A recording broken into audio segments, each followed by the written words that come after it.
সূরা জুমার আয়াত নম্বর 9 আল্লাহ তাআলা বলছেন, কুল, হে নবী আপনি বলুন, হাল ইয়াস্তাউইল্লাযিনা ইয়ালামুন ওয়াল্লাযিনা লা ইয়ালামুন।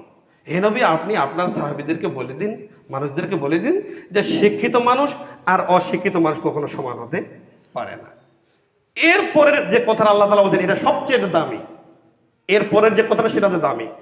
এরপরে আল্লাহ তাআলা বলছেন, ইন্নামা ইয়াতাযাক্কারু উলুল আলবাব, নিশ্চয়ই নিশ্চয়ই নিশ্চয়ই শিক্ষিত তারা যারা উপদেশ গ্রহণ করে। বলুন সুবহানাল্লাহ। তাহলে একজন মাস্টার ডিগ্রি পাস করেছেন কিন্তু যদি উপদেশ গ্রহণ না করে তাহলে সে শিক্ষিত নয়। আর একজন শুধু ক্লাস 1-এ পড়েছে, সে যদি উপদেশ গ্রহণ করে তাহলে সে শিক্ষিত। এই কথা আল্লাহ তাআলা বলছেন। হে নবী আপনি বলুন, শিক্ষিত মানুষ আর অশিক্ষিত কখনো সমান হতে পারে না। এখন কে শিক্ষিত আর কে অশিক্ষিত এই কথা বলতে গিয়ে আল্লাহ তাআলা বলছেন, ইন্নামা ইয়াতাযাক্কারু উলুল আলবাব, নিশ্চয়ই শিক্ষিত তারা যারা উপদেশ গ্রহণ করে। তাহলে যারা উপদেশ গ্রহণ করে না তারা শিক্ষিত নয়। ওই কথায় যেটা আমি বোঝাতে চাচ্ছিলাম, আপনার বয়স যখন 8 থেকে 10 বছর হয়েছে তখন থেকে আপনি মসজিদের খুতবায় বিভিন্ন মাহফিলে শুনে আসছেন।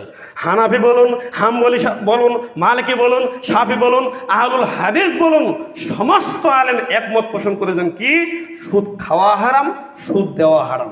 কারো সন্দেহ আছে? কারো সন্দেহ নেই? এরপরও আপনি সুদ দিচ্ছেন। 99% মানুষ সুদের সাথে জড়িত আছে। কি আছে কিনা বলুন তো? তাহলে আপনি 7 বছর বয়সে এই কথাটা শুনেছেন, এই উপদেশটা কিন্তু আপনি গ্রহণ করেছেন কি? যেহেতু আপনি গ্রহণ করেননি তাহলে আপনি এখনো শিক্ষিত হতে পারেননি। যারা উপদেশ গ্রহণ করবে তারাই তো শিক্ষিত, আল্লাহ তাআলা ঘোষণা দিচ্ছেন।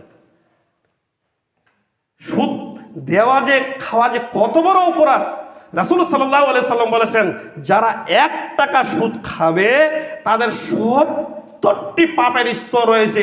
তার মধ্যে সবচেয়ে ছোট যেটি পাপ সেটা হচ্ছে মায়ের সাথে জেনা করা। বলে নাউজুবিল্লাহ। সামান্যতম 0.01% যদি কারো বিবেক থাকে, যদি জ্ঞান থেকে থাকে, এই ব্যক্তি কখনো তার মায়ের সাথে জেনা করতে পারে না। কিন্তু যারা সুদ খায় তারা ওইটাই করে। বলে নাউজুবিল্লাহ। ওটা আল্লাহ নবী বলেছেন, ওটা আমি বলিনি। আল্লাহ নবী কেউ যদি 1 টাকা যদি সুদ খায়, সবচেয়ে ছোট পাপ যেটা সেটা তো মায়ের সাথে জেনা করার পাপ। এটা কি আমার কথা? 1450 বছর আগে আল্লাহ নবী বলে গেছেন। তাহলে চিন্তা করুন, এরপরে মানুষ সুদ খায় কিনা? আছে না সমাজে? আর সুদ দেওয়া তো হারাম। সুদ খাওয়া যেন অপরাধ, সুদ দেওয়া হারাম। যেমন আমাদের সামাজিকতা এমন পর্যায়ে পৌঁছেছে, মনে হচ্ছে লোনটা না নিলে মেয়েকে বিবাহ দিতে পারছে না, এমন একটা সিচুয়েশন তৈরি হয়েছে।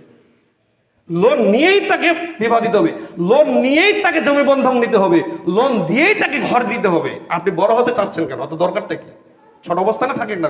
আমি ওই কথাই বলছি, যে যত বড় হতে চাইবে সে তত অপরাধের দিকে চলে যাবে। ফিরে আসুন, এখনো সময় রয়েছে। আল্লাহ তাআলা বলছেন, ইন্নামা ইয়াতাযাক্কারু উলুল আলবাব, নিশ্চয়ই যারা শিক্ষিত তারা উপদেশ গ্রহণ করে। এখন এই 7